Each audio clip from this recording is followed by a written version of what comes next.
Are you looking forward to make a first post on Thread app? Then you're on the right video. Today I'll be showing you the step-by-step process on how you can easily post for the first time on Thread.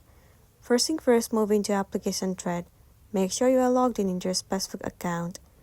Once you are logged in, head over to your profile at the bottom right corner of the screen.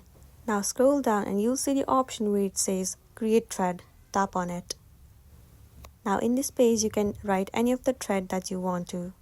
If you also want to add a picture, click on this icon.